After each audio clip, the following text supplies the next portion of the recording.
aming buhay, ang aming panahon, yung aming puso, ang aming dedikasyon. Handa kaming maglingkod sa iyo. Kaya dalangin namin, Panginoon, sa magitan ng aming pag-aaralan mula sa salita, sa magitan ng buhay ni Pedro, ay makita po namin ang iyong kapangyarihan at kadakilaan.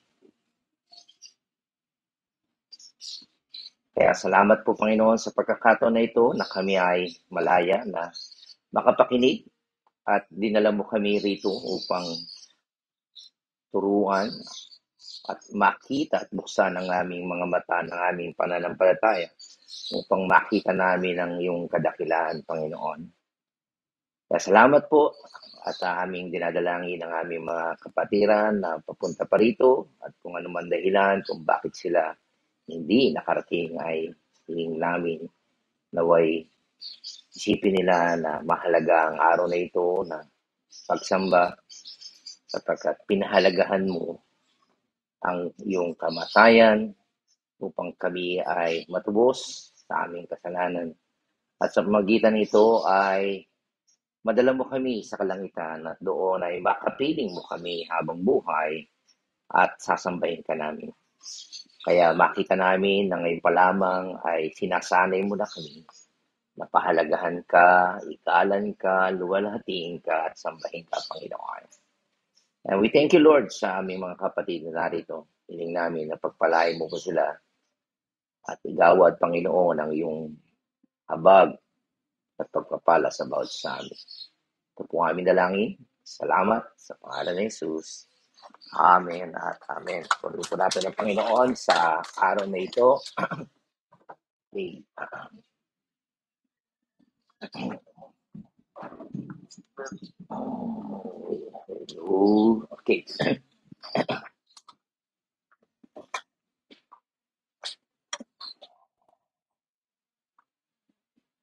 Kung kayo po ay mayroong banal na kasulatan, ating pong buksan ito sa unang Pedro. Okay? At ating pong ipagpapatuloy ang pagpaksa na may pamagat na The Man Who Was a Rock. Okay? Ang tinutukoy po dito ay walang iba kundi si Pedro, na isa sa mga apostol ng ating Panginoon. At ating pong basahin muli ang paksa na ating tatalakayin at makita po natin dito na tayo po yung muling tumayo at ating pong basahin muna ito ng sama-sama. Okay? Sabi dito sa unang Pedro chapter 1 verse 1 and 2, sabi ang mula kay Pedro, isang apostol ni Jesucristo sa mga hinirang ng Diyos na nasa iba't ibang lalawigan ng Pontio, Galacia, Cappadocia, Asia at Bithynia. Kayo'y pinili ng Diyos ayon sa kanyang kaalaman sa mulat mula pa at pinabanal ng Espiritu Santo upang maging masunurin kay Jesucristo at malinis sa pamamagitan ng kanyang dugo. Sumagana nawa sa inyo ang pagpapala at kapayapaan. Ito po ang salita ng Panginoon. Pwede na po kayong maupo. At tinalakay po natin nung nakaraang linggo ang patungkol sa buhay ni Pedro na siya po isang apostol ni Jesucristo. Siya hinirang. Siya mismo ang Diyos mismo ang pumili sa kanya. Kaya makita po natin dito, ang Diyos ay pumili ng right raw material. Okay? Yung tamang sangkap na material. Kahapon po, December 8, galing po kami sa Batangas at pagkatapos ng unang mission ay pumasyal po kami sa Tulos at marami po doon sa lupa na mga dahong sili o mga sili. Sabi po na ni Pastoro, baka gusto nyo ng dahong sili, pang tinola. Nagbiro po yung isa, wala naman pong papaya. Di ba? At ano pa sangkap sa tinola? Siyempre, manok. Okay. So, nagbiro sila. Hindi nagtagal ay dumating yung papaya, dumating din yung dalawang manok. Sabi ko, seryoso mga tao doon. So, pag sinabi pong raw materials, yun po yung mga sangkap para kung gusto mo ng tinola, siyempre may manok, may sili, daong sili, at saka papaya. That's the main ingredients. Tama. Pero hilaw pa yun, okay? Si Pedro ay ganoon din po. Ang mga katangian niya, una, siya ay initiator. O baga sa panagkatabi kayo sa sasakyan, siya yung unang magtatanong, Miss, ano pangalan mo? Saan ka pupunta? Kayo ba ganon? Kayo una nagsasalita. So, yan ang mga hilaw na katangian ng isang leader. Pangalawa, siya yung tagapagsalita. Yung iba pipe. Okay? Hindi naman pipe. Kumbaga, walang lakas ng loob na magsalita. Siya yung tagasalita. Siya yung teacher din. Siya yung preacher. Siya yung verbalizer. Di ba? Alala niyo yung kwento ng isang babae na humipo kay Jesus. Nagsisiksikan sila, sabi ng Panginoon, may humipo sa akin. May lumabas na kapangyarihan. Tinginan sila. Ang dami tao. Diba? Sa loob-loob nila. Pero si Peter lang yung naglakas ng loob. Panginoon, ang daming tao rito. Parang sasabihin mo, may humipo sa iyo. Ganyan. Kaya yun. Pangatlo, he made things happen. Sometimes, that the Lord would rather he had not made happen. Meron siyang ginagawa. Pero sana, hindi niya lang ginawa. Kagaya nung aarestuhin si Jesus Christ, di ba? Anong ginawa niya? Bumunot siya itak para siya si Bonifacio, di ba? Taga-ulo sana eh. Ang galing eh. Ulo ho, talagang tatagayin yun, ha? Magaling lang umilag yung, siguro matrix yung, gumano yung tenga lang na. Pag gano'n niya, gumano siya. Tenga po ang hindi na natapat. Gusto daw niya ipagtanggol ang Panginoon. Meron siyang ginagawa gano'n. So, agresibo siya. So, yan po makikita natin ang mga hilaw. Raw materials po yan ng mga katangian ng isang leader. Okay? At, pero, ang Diyos ang pumili sa kanya para maging leader. Okay? Ngayon, pangalawa na ating tatalakay ngayon, bukod sa raw materials, ay ang Panginoon binuho sa buhay ni Pedro yung tinatawag na right experience, mga karanasan. Okay? Para supilin ang kanyang mga raw materials, yung kanyang mga karakter, yung kanyang temper, yung mainitin, babugso, ipaparanas sa kanyan. Okay? Kaya sabi nga sa inyo, yung pagpunta sa kabundukan kasi yung aming mga kasama, maputi kasi sa bundok talaga. Umambon po sa Dasmariñas pa lang 3:00 ng madaling araw. Sa SLEX, umaambon din. Ninenervous na sila, baka maputik nga naman doon. So, purihin ng Diyos, sabi nila, sa Batangas hindi umulan. Yeah. Alam niyo, sabi ko sa kanila, Pastor, hindi niyo alam, nakaranas namin ng worst scenario dyan. Nasa putikan kami, nabalaho na kami, talagang hindi na kami makaalis. Walang signal, hinahanap kami, hindi na malaman kung nasaan kami. Kasi nag-divert kami, hindi usual na dinadaanan niya. So, ano ginawa namin? Pray kami. Yeah. Naambo-ambo, pray. Hinahanap kami nila talaga. Okay. Ganun po ba? So, sabi ko sa mga batang kasama namin, simple pa lang yan. Ambon pa lang yung naranasan niyo. Yung kami nabalakaw talaga sa putikan. Pero purihin ng Panginoon, patunayan ko. Kasi nung araw din, nung ako'y napunta doon, pag umambon talaga ayoko. Kasi nga hindi kami makakaahon doon.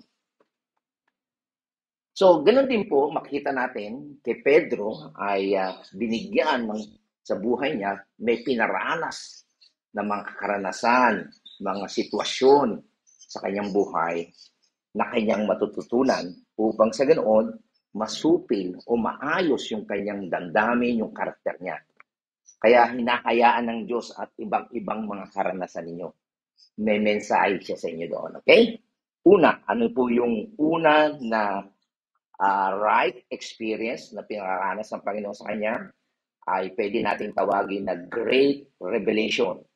Napakalaking kapahayagan o pagpapaalam, pagbubunyag sa kanya. Okay? At yan po ay makikita natin na napakahalagang karanasan sa buhay niya. At yan po ay makikita natin sa John chapter 6, verse 66 to 69. Ganito po ang istorya. Okay? Nung nangangaral na po ang Panginoon tungkol sa kanyang katawan at sa dugo, na tinutukoy niya po yun yung kanyang katawan, na siya'y mamamatay, okay? At mamamatay at ang kanyang dugo ay ang siyang ang iinumin. Nung narinig po iyon ng maraming alagad, ano sabi? Ano naging reaksyon nila? Mula noon, marami na sa kanyang mga alagad ang tumalikod at hindi na sumama sa kanya. Ayun na. Sinasabi kasi ng Panginoon, ako yung tinapay na nagmula sa langit, ang sino mang kumain sa akin, pinamamatay.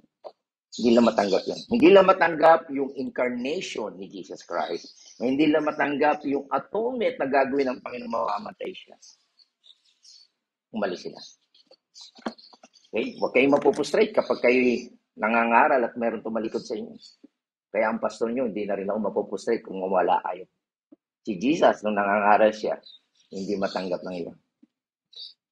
Okay. Ngayon, tinanong naman, so nag-aalisa na, iba kayo? Ba, nawala lahat. Umalis na. Tinanong naman ni Jesus ang 12, kayo naman, gusto nyo ba rin umalis? Hindi niya pinipigilan. Kayo, gusto nyo ba rin umalis? Ito ang ganda ng sagot ni Pedro. Diba? Spokesman siya, di ba? Sabi ni Simon Pedro, Panginoon, kanino po kami pupunta? Nasa iyo ang mga salitang nagbibigay ng buhay na walang hanggan. Naniniwala kami na kayo ngayon, natitiyak namin na kayo nga ang banal na mula sa Diyos. So, makikita natin na pinahayag ng Diyos kay Pedro na talagang si Jesus ang nagbibigay ng buhay at siya ay galing sa Diyos. Kasi yung mga iba, ayaw na paniwalaan na galing siya sa Diyos. Siya yung, di ba, yung may mana na bumaba mula sa langit, di ba? Si Jesus Christ, I am the bread of life. Ang sino mang kumain, kami kanibal. Hindi na maintindihan yung doctrine of incarnation na ang Diyos ay nagkaroon sa. Kaya maraming mga simbahan ngayon na ayaw maniwala dyan. Okay? Okay. At siya, natitiyak niya na siya yung banal na mula sa Diyos. So, siya yung talagang promised Messiah. Okay? Makita niyo na yung iba umalis. Hindi nila na-realize yun. Hindi nila na-reveal sa kanila ng Diyos yun. Pero kay Pedro, na-reveal yun. Okay? Pangalawa, sabi dito, sumagot si Simon Pedro. Sabi naman sa Matthew chapter, sabi po sa Matthew chapter 16, ito po yung pangalawang revelation ni Jesus Christ, Matthew 16, verse 16 to 17. Sumagot si Simon Pedro, kayo po ang Kristo. Tinanong niya, anong sabi ng maraming tao sa akin? Okay, iba-iba. Kayo daw si Elijah, sabi niya, kayo daw si ganito, si Juan Bautista. Pero sabi niya, ni Pedro, kayo po ang Kristo, ang anak ng Diyos na buhay. Siya yung Messiah na hinihintay na nila nung araw pa. Okay?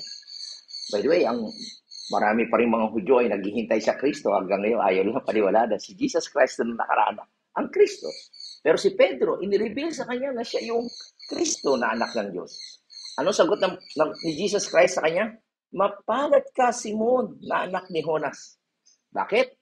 Sapagkat ang katotohanan ito'y hindi inihayag sa iyo ng sino mang tao. Sino nag-reveal sa kanya? Sino nagpahayag? Ang amang nasa langit. So yan po yung napakagandang karanasan na ibinigay ng Diyos kay Simon Pedro. Okay? Hindi flesh and blood, hindi tao ang nagturo sa inyan, kundi sino? Ang Diyos mismo. Okay? So makita natin dito, in shaping this leader, okay, uhuhubugin niya si Pedro, God gave him the great revelation. Isang malaking o dakilang kapahayagan na siya nga si Jesus ang Kristo. Okay? So, tandaan po natin, hindi lahat po ng tao, di ba, kinikilala na si Jesus ay Diyos na nagkatawang tao. Siya yung Messiah. Kaya nga sabi sa inyo, ang mga Hudyo, mayroong ibang mga Hudyo hanggang ngayon naghihintay pa ng Messiah. At yung iba ayaw rin kilalanin siya na Diyos. Ang dami pong mga simbahan naniniwala sa ganyan, na siya ay tao lamang. Okay? Pangalawa na makita natin na ibinigay ng Diyos na sa buhay ni Pedro yung Great Revelation. Yung pangalawa naman ay Great Reward. At yan po yung makikita natin sa verse 18. Tingnan niyo po sa verse 18. At sinabi ko sa iyo, ikaw ay Pedro, at sa ibabaw ng batong ito ay itatayo ko ang aking iglesia, at ang pintuan ng daigdig ng mga patay ay hindi magtatagumpay laban sa kanya. Ano po ang nakikita po natin sinabi ng Panginoon na great reward dito? Sabi niya po dito, Peter, you not only have a great revelation, hindi lang dakila yung ipinahayag ko sa iyo na kinilala mo ko na Kristo o tagapagligtas, but the revelations that God has given to you, yung ibinigay ng Diyos, na ipatunay na si Jesus ay Diyos, okay? Messiah, ito yung magiging pundasyon ng church. Doon nakasalalay sa yung pundasyon. Doon nakasalalay ang ating doktrina at katuruan. Samantala yung iba, no? Hindi nila sila naniniwala na si Jesus ay Messiah. Ito niya, matibay yung pundasyon. Kaya sabi ko sa inyo, di ba, may nagtayo ng bahay. Tama? Parehas lang naman, ang gagaya. Tama po ba ako? Natatandaan nyo sa Matthew chapter 7. Yung isa, parehas lang naman. Hindi naman sinabi bato, hindi naman sinabi pawid. Parehas eh. Ang kaibahan lang yung pundasyon. Di ba? Nakikita nyo ba yung pundasyon? No. Pero parehas yan. Maraming manggagaya. Pero, bibigyan ng pagsubok, bagyo, the same. Hindi naman sinabi intensity yung earthquake, di ba? Ang dami ng earthquake kayo, di ba? Di ba sinabi intensity 7 nyo, ikaw intensity 2, kaya hindi nag-iba. No, walang sinabi. Paras. So, hinahayaan ng Diyos ang mga pagsubok sa atin para malaman yung tama ba yung pundasyon mo. Kasi kapag ang pundasyon mo ay nakasalalay kay Jesus Christ, hindi ka magigiba. Naintindihan? Kasi nga, isa rin sa mga tanong ng mga kapatiran doon sa Batangas. Sabi niya, bakit yung mga iba yung nagbabarik-barik, masagana ang buhay? Ba't kami naglilingkod sa Panginoon ay naghihirap? Gusto niyo ako malaman ang sagot? Sabi niya, hinahayaan ng Diyos ang pagsubok para patunayan ang inyong pananampalataya. Ayun naman hindi nasusubukin. Di ba? Hindi na susubukin yun. Inaaliw na ni Satanas siya. Impyerno rin. Ganun po ba, Pastor? O ba? Kayo, ang basehan nyo kasi yung material na ba? Ay nga, sabi siya, bahay, gagayahin. Maganda bahay ito, gagayahin ko rin. Susubukin yan. Giba yan. Yan. Ang mahalaga, yung pundasyon. At yun po yung malaking reward kay Pedro. Na ipinahayag, kinilala niya talaga na si Jesus ang Messiah, Kristo, ang anak ng Diyos, at yun ang magiging pundasyon ng church at si Pedro ang magiging leader doon. At kanya, ikaw manguna sa Panginoon. Kaya ka nga pinili ng Diyos para maging bato ka. Okay? Matibay ka. Hindi buhanginan. Okay? Marami pa. So what a tremendous thing. What a wonderful reward, di ba? Pangatlo, na makita natin na ibinuhos ng Diyos sa buhay ni Pedro, yung great revelation, great reward, ito naman yung tinatawag na great remission. Nakakalungkot, no? Talagang high na kayo. Very good, Peter! Galing na sagot mo. Okay? Pero hindi nagtatagal, sa Matthew chapter 16 din, nung sinasabi na ni Jesus na sila'y, sabi dito ay, nung ipinaalam na ni Jesus na sa kanyang mga alagad, ni-reveal na, di ba? Ni-reveal na siya ang Kristo, anak ng Diyos. Pero ang misyon ni Jesus Christ, bakit siya nasa lupa? Nung sinasabi niya na ito sa kanyang alagad, sabi niya, mula noon ay ipinahayag na ni Jesus sa kanyang mga alagad ang mangyayari sa kanya. Yung future. Sinabi niya, dapat akong magtungo sa Jerusalem, magdaranas ng maraming hirap sa kamay ng mga pinuno ng bayan, mga punong pari at tagapagturo ng kautusan. Ako'y hindi lang maghirap, papatayin, ngunit sa ikatlong araw, ako'y muling mabubuhay. Alam nyo, ang reaksyon ni Peter nung nalaman niya, natuwa ba siya? Hindi. Sabi niya, teka. Hindi mo na yan. Dinala siya ni Pedro sa isang tabi at sinumulang pagalitan. Panginoon nila, pinagalitan. Yan, maganda by the way ha. Pag kayo nagagalit, huwag niyong pagalitan sa harapan ha. Mapapaya lalo yun. Ha? Pag nagko-correct kayo, rebuke in private. Ano ginawa ni Pedro? Dinala niya si Jesus. Kita nyo, ang lakas ng loob niya ha. Sabi sa inyo, si Pedro ang malakas ng loob eh. Teacher nyo na yun, tatay. Panginoon, huwag namang itulot ang Diyos kailanman. Hindi maaaring mangyari sa iyo. Papahirapan ka, mamamatay ka. Wow! Ano sinabi ni Jesus sa kanya? Sa verse 23, hinarap siya ni Jesus at sinabihan, napakasakit ito, sabihan ka. Umalis ka sa harapan ko, Satanas. Naku.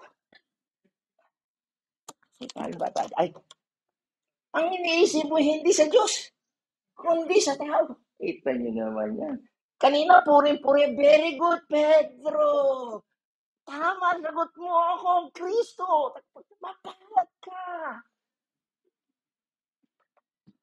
Pero dahil sa kanyang pagmamahal sa Panginoon, dahil sa kanyang umaasa siya kay Kristo, nabalutan ng kanyang pag-iisip. Hindi siya nakapag-isip ng maayos. Dahil sa kanyang pagmamahal, pananampalataya, tinukso niya ang Panginoon, huwag kang mamamatay. Ayaw ka namin mamatay. Ayaw ka namin mahirapan. Ganyan tayo eh. Okay? Inulit niya lang ang pagsubok o yung tukso ni Satanas. Naalala niyo nung nasa wilderness? Tinutukso ni Satanas si Jesus. Ganon din ang ginawa ni Pedro. Si Satanas ay pumasok sa kaisipan ni Pedro at tinukso niya si Jesus na huwag mamatay sa krus. Kaya sinabi ni Jesus, umalis ka, Satanas. Kita niya? What a humbling experience. Very good ka na. Tapos, naku po, papagalitan ka pa. Diba? Masaklap yun. Okay? Kaya makita natin dito na ang Diyos, binigyan siya ng kapahayagan, binigyan siya ng pangako na reward. Okay? Dahil sa kanyang pagpapahayag na siya Kristo. At siya yung buhay ni Pedro ay magiging mahalaga sa pagtatayo ng church. Pero hindi nagtagal, makikita natin na-rebuke siya. Dahil hindi niya iniisip, ang kaisipan niya ay sa tao lamang. Hindi niya iniisip yung layunin ng Diyos. Kaya minsan kayo gano'n nagmamalasakit kayo. Pero dapat, kapag kayo nag-aaral ng salita ng Diyos, ito ba yung layunin ng Diyos o gusto mo lang? Okay? Kayo, halimbawa, meron kayong gustong gawin sa anak ninyo, baka gusto nyo lang yun. Hindi yun ang gusto ng Diyos. Sa pag-aasawa, diba? Pagpili ng boyfriend, girlfriend, baka naman, hindi nyo na sinasabi ng Bible. Sabi, pag hindi Kristiyano, wag mo itry pa. Hindi na yun? Okay. So, yun yung pangatlo. Ano yung una? Great, revelation. Pangalawa, great reward. Pangatlo, great remission. Kumbaga, high na high ka na. Baksak na naman. Pagsisisi. Atras. Nasa taas na eh. Umatras na naman. Level lang yung ng buhay mo. Tingnan mo natin itong great rejection. Okay? Ano yung nangyari dyan? Sa Matthew chapter 26, verse 31 to 35. Sinabi ni Jesus sa kanila, sa gabing ito, ako'y iiwan ninyong lahat. Gaya ng sinabi sa kasulatan, papatayin ko ang apostol at mangangalap sa watak-watak ang mga tupa. So sinabi ni Jesus, kung ano yung prophecy, aalis daw sila lahat. Pero sabi niya, ngunit Pagkatapos na ako'y muling mabuhay, so mamamatay nga siya, di ba? Pinahayag niya na, di ba? Mabubuhay siya. Sabi niya, pupunta siya sa Galilea. Magkikita sila sa Galilea. Take note sa Galilea na mamaya may continuation niya sa ating storya. Ito na naman, sumagot na naman si Pedro. Kahit na po kayo iwan ng lahat, hindi ko kayo iiwan. Ito na naman. Sabi kasi ng Panginoon, iiwan niyo akong lahat. Ako, hindi. Ganoon, ha? Ito na yung sagot ng Pedro. Ito talaga si Pedro. Sabi naman ng Panginoon, ay, tanda mo, Pedro, ha? Sa gabing ito, ha? Bago tumilaok ang manok, 3 beses mo kung ikakaila. Ito na naman sagot ni Pedro. Ngunit matigas na sinabi ni Pedro, kahit na ako'y patayin, kasama ninyo, hindi ko kayo ikakaila. Sabi nga na, matigas ha. Ang ganda na ugali ni Pedro. Matigas na sinabi ni Pedro. Pero ito, take note ha. Akala niyo ba si Pedro lang? Tingnan niyo mabuti. Gayon din ang sinabi ng lahat ng alagad. Para silang mga manok. Ang manok ko po, pag nangitlog, kanoon na sila. Pag kumilang ko yung isang makwak na rin sila. Kaya nung si Pedro, sabi niya, hindi ko kayo iwan. Kami rin. Ito yan, para silang mga chicken at duck. Pag nagsalita pag nagkwak-kwak yung leader, kwak-kwak din sila. Kita niyo na. Ako hindi ko rin masyado napansin yun eh. Akala lang natin si Peter lang yun nagsabi noon. Binasa ko rin. Hindi nga sinabi ng lahat ng alagad. Leader nga si Pedro eh. Pag nagsabi siya ng hindi rin sila. Makikita natin yan. Actual nung nag-aaral ako to. Okay. So, dito, kung makikita natin, kung merong parte ng leadership ni Pedro, dapat ito ang mawala. Yung pagyabang niya at pagtanggi sa Panginoon. Pero makikita natin, again, take note hindi lang si Pedro ang nagsalita nito. Sabi diyan ay gayon din ang sinabi ng iba. Para silang mga rubber duck. Pag nagkwak si Pedro, magkakwak na rin yung iba. Okay? At makita natin ano nangyari sa istorya. Dininay ba nga ni Pedro? Totoo, di ba? Dininay niya. Pero take note sa kabilang side na ito, sana makita natin si Pedro. Bakit na ginawa yun? Madali nating husgahan yung rejection ni Pedro. Tama ba? Masama si Pedro. Hindi natin alam eh. Yung alagad din naman eh. Tama ba ako? Okay? Kasi si Pedro ang siyang nanatili sinamahan si Jesus nung dinakip siya. Di ba? Okay? Yung iba, nawala. Pero sabi nila, hanggang kamatayan sila, pero nawala sila ha. Nasaan yung ibang disciple? Natunaw, takbo, natakot, na-terrorize. Okay? Nagtago sa dilim at umalis. So, masasabi natin mga kapatid, yung pagkakamali ni Pedro ay isang pagkakamali na nangyayari lamang sa mga taong matapang na nanatiling kasama ni Jesus. Samantala yung iba, nagtapang-tapangan lang.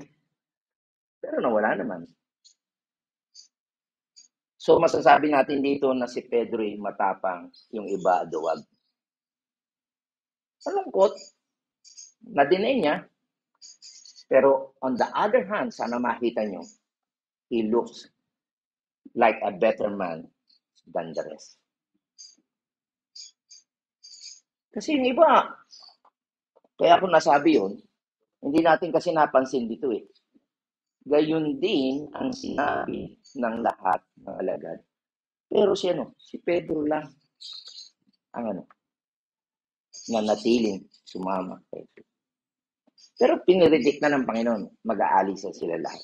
Sabi ni Pedro, hindi mangyayari yan. Ako hindi ko quite happen. Nung sinabi niya, kami rin. Pero nasaan yung iba? Wala. Okay? Ako yun?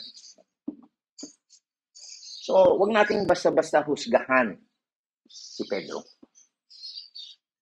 Nagsama siya. Okay? So, sa kabilang banda, matapang siya kasi. Yung iba duwag.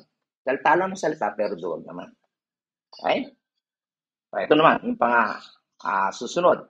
Una, great, revelation, great reward, great remission, great rejection. Ito yung pang-5. Great recognition. Okay. Ito ang ganda nito, mga kapatid. Ano sabi ng Panginoon? Pag siya namatay, nabuhay ng muli, saan sila magkikita? Sa Galilea. Ayan po yung makikita natin yan. Sa Matthew chapter 28, verse 16, sabi niya, pumunta ang 11 alagad saan? Sa Galilea. So, kung ano bilin ng Panginoon, mamatay kasi siya, di ba? Mamamatay, mabubuhay ng muli. So, sana? Okay? So, saan sila pumunta? Sa Galilea. Saan lugar? Sa bundok na sinasabi sa kanila ni Jesus. Okay? So, yan, makita natin, yun. Saan lugar? Galilea. Saan? Bundok. Pero tingnan natin kung saan nagpunta sila, ha? Tingnan natin yung istorya sa John chapter 21. Medyo may kaugnayan dito. Sabi niya, pagkatapos nito, muling nagpakita si Jesus sa mga alagad sa tabi ng lawa ng Tiberia. Bakit nasa lawa? Sabi ng Panginoon, sa bundok. Paano nangyari yun? Ganito ang nangyari. Yun yung istorya. Magkakasama noon si Simon Pedro, si Tomas, na tinatawag ding Kambal, si Nathaniel, taga Cana, na taga Galilea, mga anak ni Zebedeo. Sino yung anak ni Zebedeo? Si James and John, at 2 pang mga alagad. Okay. Ano sabi ni Pedro? Sinabi sa kanila ni Pedro, mangingisda ako. Ano na naman sinabi ng iba? Sasama na naman sila. Pag sinabi ng leader, mangingisda ako, sasama kami. Eto na ito. Paano nangyari yun? Sabi ng Panginoon, pumunta ka sa bundok. Hintayin niyo ako. Wala kayong gagawin. Hintayin niyo lang ako. Bibilinan ko sa inyo yung commission ko na kayo mangaral ng salita ng Diyos. Yun ang gusto. Okay? Pero ito na naman, itong mga alagad, sabi itong kakayanan ko Bakit nangyari yun? Okay? Di ba alam natin na tinawag ng Panginoon si Simon? Anong gagawin ng Panginoon? Hindi na kayo mangingisda, kundi mangingisda na kayo ang tao. Pero bumalik sila mangisda. Kaya sabi diyan, umalis sila at sumakay sa isang bangka. Magdamag silang ng isda. May nahuli ba sila? Wala silang nahuli. Hindi hinayaan ng Diyos na mahuli sila. Bakit? May pinararas sa kanya Panginoon. Okay? So, dito makita natin, mga kapatid. Okay? Tingnan natin yung dialogue na maaaring nangyari. Diba? Sabi ng Panginoon, pumunta kayo sa bundok ng Galilea. Hintayin lang ako. Isip ni Pedro, ang tagal na natin naghihintay. Wala pang Panginoon. Ano kaya nangyari sa kanya? Okay. Nakakainip na di ba? So, ano ba naman every time na bibigyan na sa nagpe-pray ako. Okay? Wala na kumpiyansa sa mukhang napapasok ko sa trouble sa aking kakapatan sa kanya. So parang hindi na ako karapat-dapat pasok o maging leader sa ministry. Pero ang isang bagay lang alam ko at yun ay ginagawa ko simula pa ng bata. Ano yun? Mangisda. Kaya naisip niya na mangisda na lang ako. Yun ang kaya ko Kaya sinabi niya, mangisda na lang tayo. Kasama naman yung iba. So yung parang ganoon na nangyari. Diba? Sabi nga ng Panginoon, maghintay kayo sa bundok bakit ando sila sa lawa? Doon nakita sila ng Panginoon. Kasi nga, ganoon ang umiisip. Para bang nakikita ni Pedro failure siya dahil sa ginawa niyang rejection sa Panginoon. Leader nga siya. Pero ang problema, nahihila niya tuloy ang iba. Napansin yan? Ito ang istorya sumunod. Nang mag-uumaga na, may nahuli ba sila? Kasi usually ang mga pagkabilugan ng buwan, maganda yan. Maraming nahuhuli yan. Ayon sa mga expert na fisherman. Pero wala nga silang nahuli. Kaya nung umaga, tumayo si Jesus sa pangpang, ngunit hindi nila nakilala. Kasi hindi pa siya nagpapakita eh. Okay? Namatay nga siya, nabuhay na muli, pero hindi pa sila nakikita. Sabi niya, mga anak, meron ba kayong nahuli? Medyo malayo, 90 meters away from the pangpang. So hindi mo maanilag, medyo tataksili pa. Sagot naman na, wala po, sagot nila. Ano sabi ni Jesus? Ihulog niyo ang lambat sa gawing kanan ng bangka at makakahuli kayo, sabi ni Jesus. Sinunod ba? Sinunod ba nila? Sinunod, no? Napansin niyo ba? Kilala ba nila nagsasabi? Sino kaya yung? Hindi.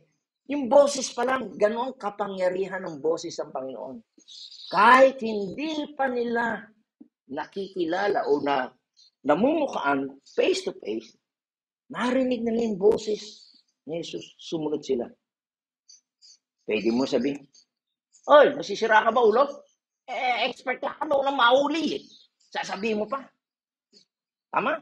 Pero hindi, nung nagsalita ang Panginoon, gusto ko lang ipakita sa inyo mga kapatid, yung kapangyarihan ng Panginoon. Wala silang mahuling isda. Bakit? Kinontrol ng Diyos na wala silang mahuli. Balis kayo, umikot-ikot kayo. Kung nasa kaliwa kayo, pumunta kayo sa kanan. Ang Diyos na nagkokontrol, naalala nyo yung, di ba? Kung nagtatak sila, sa kumuha ng pambayad si Jesus, sa isda.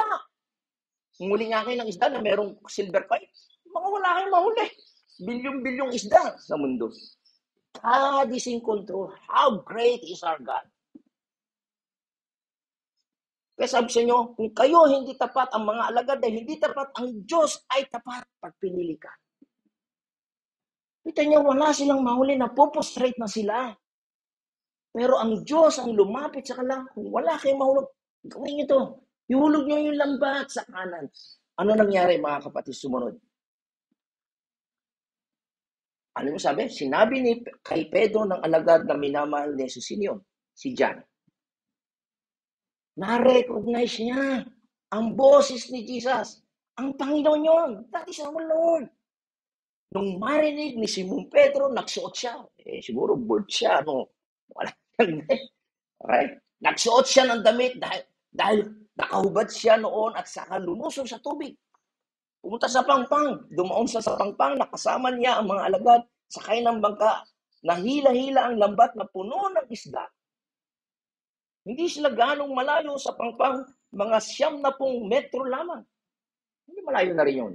9 times 3 is 270 feet. No? Ang layo. Pagkaahon nila sa pangpang, nakita sila roon ng isang inihaw na sa baga at ilang tinapay. So nagluluto na ang Panginoon. Pinagbe-breakfast na sila. Okay? At dito makikita natin na ang Panginoon ay kumain din. Nakasama niya. Okay. Ano pa nangyari? Sa susunod, sabi niya, magdala kayo rito ng ilang isdang nahuli nyo, sabi ni Jesus. Okay? Kaya't sumampa sa bangka si Simon Pedro, hinila sa pangpang ang lambat na puno ng malaking isda. Nabilang pa nila, 53 ang lahat ng nahuli nila. Hindi nasira ang lambat kahit ganong karami ang isda. Ito niyo, even yung lambat nila, hindi bumigay. God is in control of everything. Pag ibinigay niya, He will provide, He sustain ka niya. Yung providensya niya. Sabi niya, halika kayo, mag-almusal tayo. Sabi ni Jesus, isa man sa mga alagad ay hindi nangahas magtanong sa kanya kung sino siya sapagkat alam naman nila na siya ang Panginoon. Kita niyo. Tahimik sila. Alam na si Jesus. Nahihiya sila. Kasi sabi nila, ang kakamatayan, di ko namin, pero takot naman sila. Tapos nung sinabi ni Pedro, pangigisda ko sama na naman.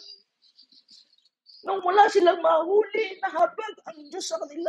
Binigyan sila ng isda. Nakakaya. Pero walang umimik sa kanila. Sabi dito, lumapit si Jesus siya pa. Okay, nahihiya kayo. Ako nalalapit sa inyo. Makikita natin yung klase ng pamumuhay ng Panginoon. Siya yung Panginoon, siya yung nagsakripisyo, siya pa yung nagserbisyo sa kanila. Ginawa ang tinapay at binigay sa kanila. Ganyan din ang kailang ginawa sa isla. Nag-share-share po sila. Ito ang ikatlong pagpapakita ni Jesus sa mga alagad pagkatapos ng kanyang muling pagkabuhay. Okay. So, yun po yung istorya. Ano yung sinasabing Great Recommissioning? Yung muling dakilang tagubilin uli o inuutusan uli si Pedro. Pagkakain nila, pagkatapos kumain, magaling ang Panginoon eh. Bago kasi na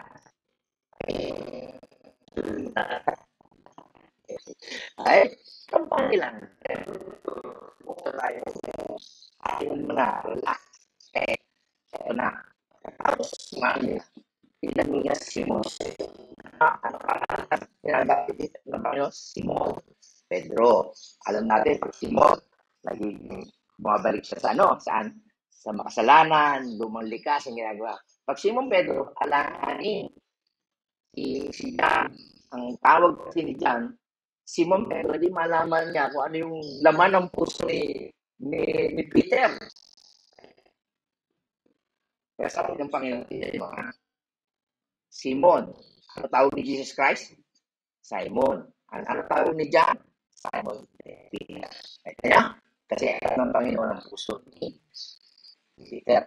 Ano sabi ni Jesus Christ? Simon, anak ni Juan, iniibig mo ba ako ng higit sa mga ito? Sino tinutukoy yung mga ito? Mga isda. Yung pangangalakal niya ng isda o pagpipishing niya. Ano sagot ni Pedro? Opo, Panginoon. Alam niyo namang mahal ko kayo. Tanong niya. Inulitan naman ng Panginoon. Sinabi sa kanya ni Jesus. Kung ngayon, pakiinin mo ang aking tupa. Okay? Kung mahal mo ko talaga, pakiinin mo yung aking tupa. Muli na naman siya tinanong ni Jesus, Simon, anak ni Juan, iniibig mo ba ako? Sumagot na naman si Pedro, Opo, Panginoon, alam ninyong mahal ko kayo. Okay, sabi ni Jesus, alagaan mo ang aking tupa. Sino yung tupa? Mga believer o mananampalataya. Hindi satisfy ang Panginoon pangalawa. Pangatlo, inulit-uli. Tinanong siya ni Jesus, Simon, anak ni Juan, mahal mo ba ako?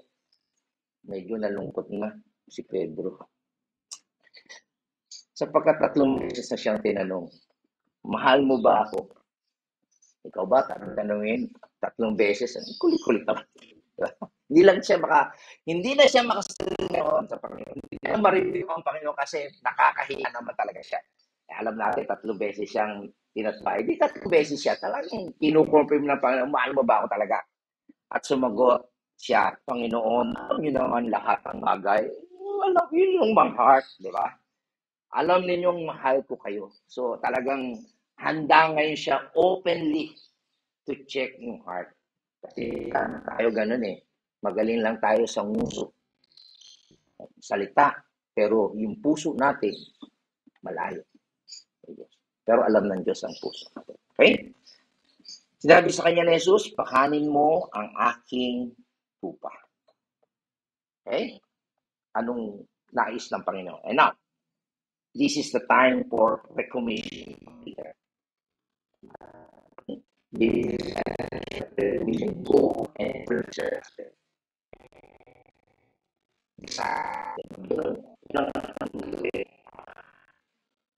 Kaya, tinanong ni Jesus si Peter na 3 beses. Ang other words, kaysa kasi yun ang kanyang papel. Doon siya expert. Kaya nung napustrate siya, bumalik siya sa kanyang profesyon. At hindi lang siya, hinikayat pa niya ng yung ibang mga alagad. Okay? So, ang sabi ng Panginoon, stay away from this stuff. Mahal mo ba ako kaysa rito? Ano gusto mo? Isda? O susundin mo yung sinabi kong mangisda ka ng tao?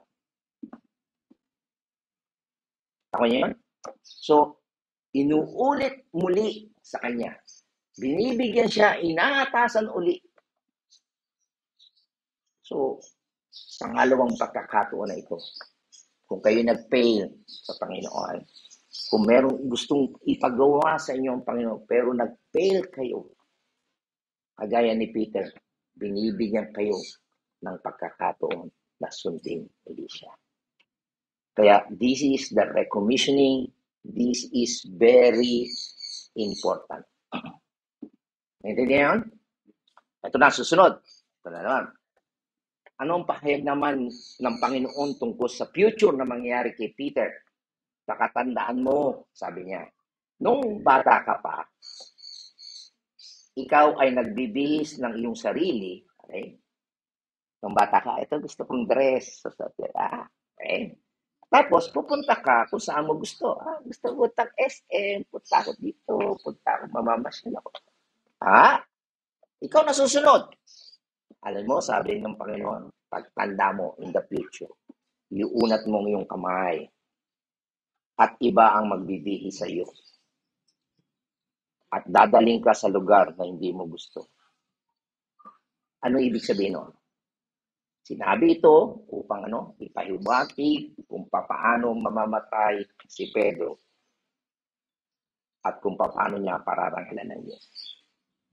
Ipinako din po si Pedro sa cross. Pero alam nyo, iniling niya, pabaliktad siya. Ayaw niyang gumaya kay Jesus sa kahihiyan niya. Kumbaga, na-humble siya. Hindi siya parehas kung ang Panginoon nakaulo na sa itaas. Parang ganyan eh. Di ba? Di ba pag bibisa ka, taas kamay. Ganyan.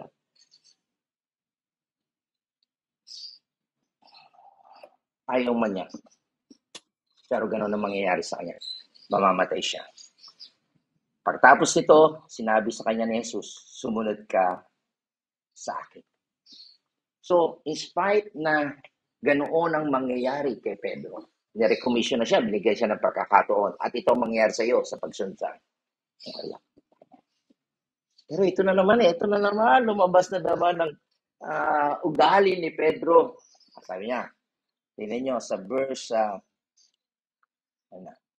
yung typical na ugali na naman ni Pedro, okay, na talagang minahal ng Panginoon. Dito sa verse 21, sabi niya, sa verse 20, so nakipag-usap ng Panginoon kay Pedro, no? Okay?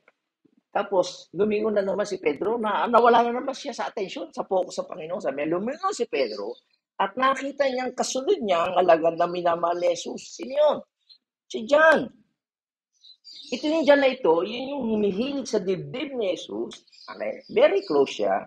At siya yung nagtanong, si John, Panginoon, sino po ang magkakanulo sa inyo? Si John yun, ha? Tapos sa verse 21, sabi, nang makita siya ni Pedro, una, nag-uusap si Jesus at si Pedro. Ito na siya kay John. Tinanong nito si Jesus, Panginoon, paano naman po ang tao ito? Mangingisda ba siya? O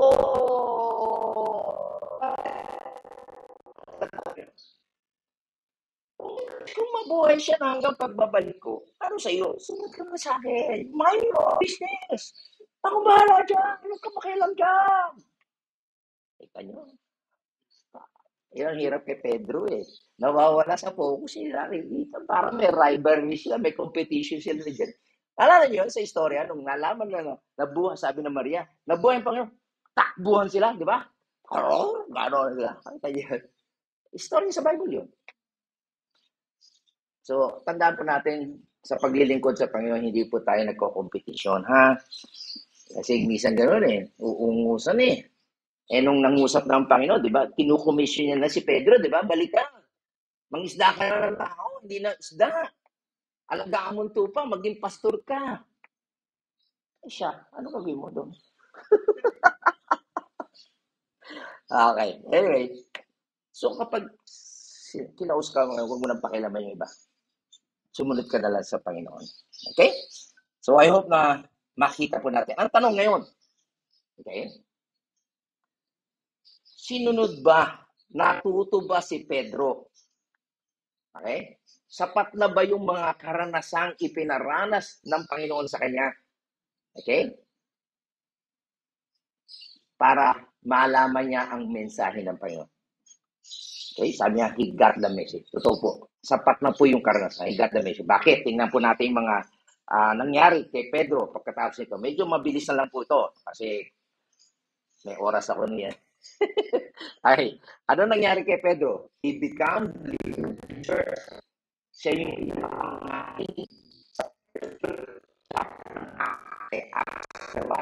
to 12 nila. Paano? Kung babasahin niya, siya yung pinaka-main character. Siya yung leader ng church. Pangalawa, siya yung nag-suggest o nag-move. Palitan na natin. Si Judas, 11 tayo, pumalit tayo ng iba. So talaga siya yung nagpe-preside. Yeah? He move para ma-replace. Sino yung naging kapalit? Hindi. Si Matyan. Okay, later pa si Paul. Pangatlo, makita natin, he was the spokesman of the church at the Pentecost. Okay, nung dumating yung banal na espiritu, siya talaga yung makikita natin na talagang nagsasalita. At doon din sa Acts chapter 2, verse 14, nangaral siya. He preached that great, powerful sermon. Ilan na convert? 3,000. Kita niyo yung kapangyarihan, bagbabago ng Panginoon, no? Isang sermon, 3,000 soul ang na-convert. Siya rin yung kasama ni John na nagpagaling ng ng layman, paralyzed. Yung sabi niya dito, may kanta, silver and gold have I. Diba? Wala. Silver o ginto. But in the name of Jesus, rise up, rise up. Hinihingi lang ay salapi, ginto o pila, pero wala sila. Yung kapangyarihan ng Panginoon. Kaya sila binigyan ng kapangyarihan para patunayan na kasama nilang maraming mga kulang. Siya rin, tingnan nyo kung dati duwag siya, takot siya sa mga babae, nagtatanong, kasama kanya. Ito yung mga pinuno sa Sanhedrin, no council. Silang sala nila. Okay? Talagang hinarap niya. Hindi siya natakot kasi pinipigilan sila. Naging forceful talagang lumaghanap. Yung pangangaral ni Pedro. Kaya, stop nyo na yan. Ang sabi niya, we will obey God, not man. You cannot tell us not to preach. Tapang na Dati duwag Napansin nyo? Natuto na. Pinaranas muna ng Panginoon kay Pedro yung ganong karanasan. Tanggi mo pang 3 beses. Pero nung nirekommission siya ng Panginoon, tapang na siya. Kahit awati siya, hindi siya mapipigil. Napansin nyo? Sabi nga sa inyo, yung karanasan natin na yung nabalaw tayo, yung takot mong ambon-ambon, wala yan. Naranasan na namin yan Hindi kami pinabayaan ng Panginoon. Huwag kayong magsisisi o huwag kayong magagalit. Bakit nangyari ito? Nagpe-pray naman kami. Bakit nangyari ito? Hayaan ng Panginoon para matuto ka. At kapag hindi ka natuto, ulitin niya yan. Ano yun? Kasi hindi ka natuto Pero si Pedro, natuto siya. Kaya kahit pigilan siya ngayon, hindi kami susunod sa tao. Susunod kami sa Diyos. Sumunod, makita natin, kinumpronta niya itong mga charlatan, ito yung mga nagpapanggap na matalino, mga manggagaway, mangkukulam, kasi nga, nakita niya si Pedro, may kapangyarihan, nagpapato siya ng kamay, napapagaling iba. Gusto nila din itong mga magikero ito, yung mga salamangkero, yung mga manggagaway, meron sila, binabayaran. Si Pedro, mahihapang ito. Gusto niyang bayaran ng banal na espiritu. Yan po yung nakatala sa Acts chapter 8. Sinawasalang yun. Hindi siya nakuha sa pera. Ito pa, matindi mga kapatid. Kapag sa loob ng church mayroong mayabang, kasi itong kasama ito, sabi niya, nangako, pastor, sabi niya, sa church, pag nakabenta kami ng lupa, sa ngayon, ako tumayak sa loto, diba? Magbibigay ako. Bibigay ko sa church. Dahil eto na ngayon, nabenta. Benta, sinungaling. Ano nangyari? Nauna mo yung babae, sumunod yung lalaki. Ano nangyari? Patay. Sa harapan ng church. Ito nyo, gano'ng ka-powerful.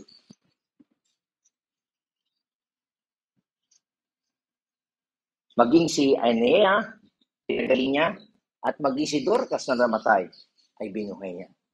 Wow. So again, napag-aralan po namin sa prayer meeting, the reason kung bakit nagpapakita, nagbibigay ng miracle and power ang Panginoon sa mga unang alagad noong araw para patunayan na ang Diyos ay sa kanila. Sila yung totoo kasi nga merong mapagpanggap. Okay? Kagaya nito, ito, mga manggagawa yan, mga salamangkero, mga mangkukulam yan. Gusto nila gayahin yung kapangyarihan. Pera-pera lang. Okay? Pero sila, nagpapagaling, nagbubuhay ng mga patay, talagang ang Diyos lamang makakagawa. Nakuha po ba? So, yan po makikita natin na hindi lang papalaya, meron pa. Diba? Siya rin ang nagdala ng ebanghelyo sa mga hintil na ang pangalan ay sino? Si Cornelius. Okay, nagkaroon siya ng panaginip. Basahin niyo po yan sa Acts chapter 10, verse 11. Okay? At maging probably, maari, okay, na siya yung nagbigay ng resources, material, kay Mark as he wrote this gospel. Yung kanyang Gospel of Mark. Kasi by the way, si Mark ay hindi apostles. Maging si Luke, baka mapagkamalain yun. Hindi po sila apostol.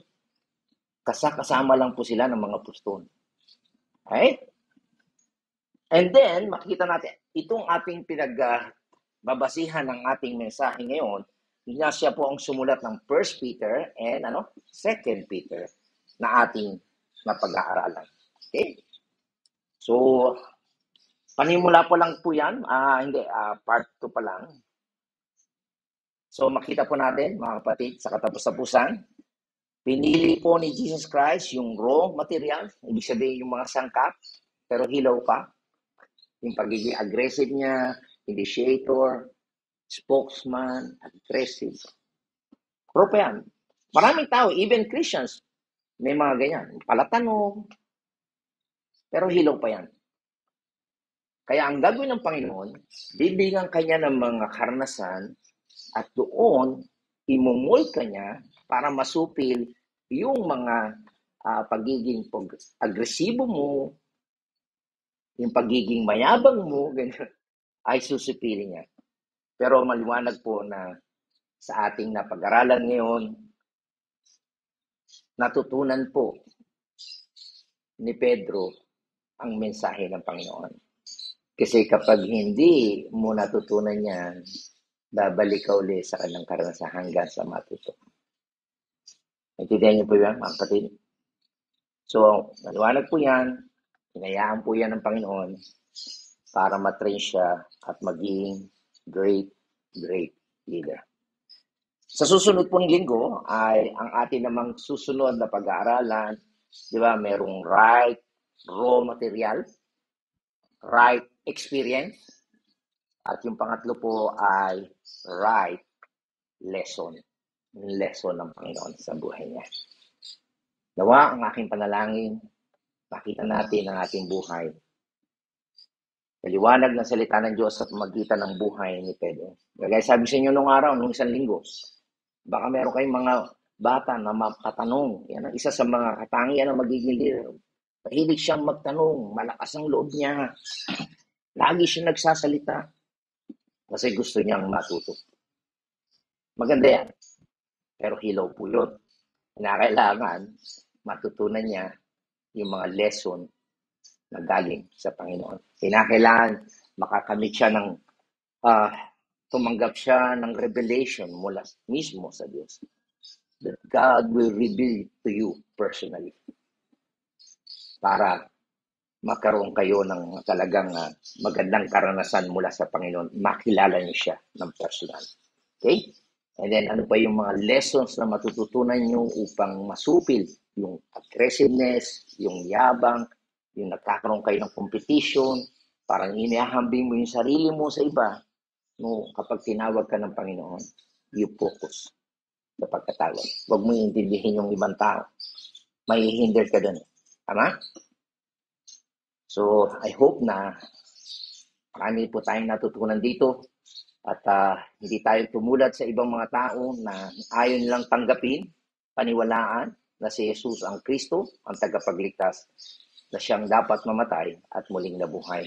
At ito po yung ating alalahanin sa banal na puno. Na may makita nyo ang kahalagahan nito. Kaya mapalad po tayo na tayo naniniwala na si Jesus ang Kristo sapagkat siya ang sinugo ng Diyos para mamatay at bayaran ang ating kasalanan at siya yung muling nabuhay. Tayo po yung manalangin. Aming Diyos, aming Ama, kami po ay nagpapasalamat sa mga katotohanan ito na aming narinig mula sa iyong mga salita patungkol sa buhay ni Pedro. Salamat po, Panginoon, sa kabila ng aming mga kasalanan, hindi pagiging tapat sa iyo. Binibigyan mo kami ng pagkakataon na kami ay manumbalik, maglingkod sa iyo, Panginoon. Alam namin na ikaw ang tumawag sa amin at pinararanas mo yung mga pagsubok sa aming buhay upang lalo kaming magtumibay. At matiyak din namin at makilala namin ang aming sarili. Totoo ba ang aming pananampalataya sa iyo? Kaya hindi, Panginoon, ang hinayaan mo kay Pedro.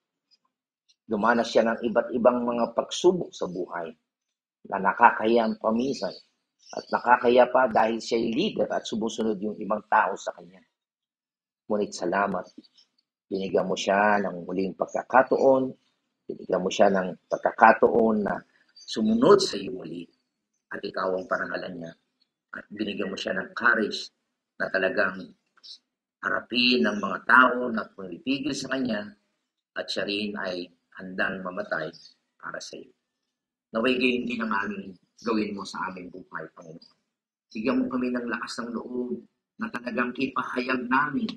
Hindi namin ikahiya ang aming pananampalataya sa iyo. Sa kabila ng merong mga kaibigan, kakilala o magulang na umakalaban o tumutiligsa sa aming Panginoon. At salamat po, Panginoon, sa iyong biyaya at habag. Ito po ang aming dalangin. Salamat sa pangalan ni Jesus. Amen. Amen. Purihin po